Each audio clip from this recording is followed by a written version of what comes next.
student and activist, social justice community organizer. Being from New Orleans is a lot of things. Being from New Orleans is a challenge. Being from New Orleans is a gift. I'm Southern by birth, but New Orleanian by the grace of God. Being an artist and identifying myself as an artist is a really large part of the makeup of who I am.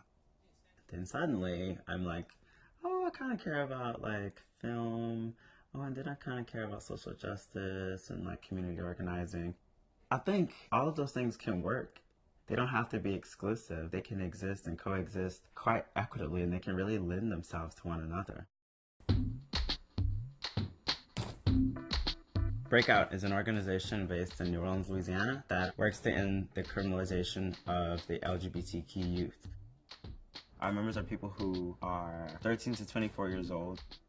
LGBTQ youth and LGBTQ people make up less than 10% of the population. We're 40% of the homeless population.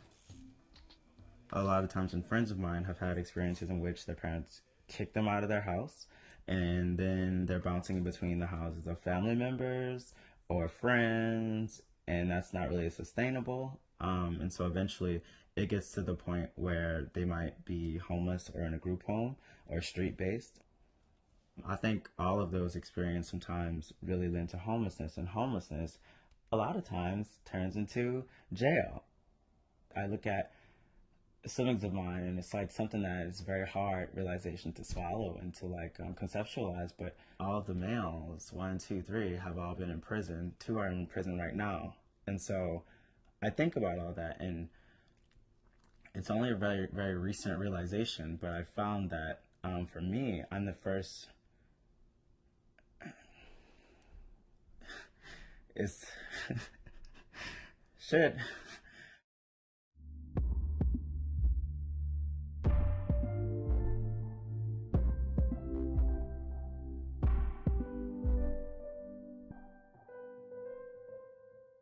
We're really like at like the peak of our We Deserve Better campaign. We talk about our experience with the criminal justice system, and we give like some national statistics too, and share our own stories and testimonies and speak our truths and our experiences of what is going on in the streets.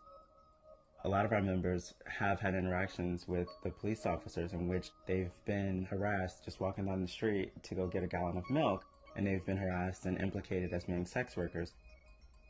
The same officer will come back and try to use their own authority to try to facilitate interactions for sexual favors. And so with the same people, this is going on, and this is how things have been for quite some time. The video eventually was implemented into New Orleans Police Department's training. You learn how to interact with LGBTQ youth from us. This is one of the first times in the history of like the US that this sort of thing has happened, where youth who are directly affected by the criminal justice system and directly like brutalized and profiled and discriminated against by the criminal justice system have had such a role in reshaping what that looks like. I mean, it's in their training, but ultimately it still is just a guide, because some of these same things that were happening before the video, afterwards have continued and in some cases gotten worse. Criminalization affects a lot more people of color and a lot more people who are around my age. And so I think sometimes that the focus and the funding that goes out for these kinds of issues needs to be geared more towards the communities that are directly affected by like the criminal justice system.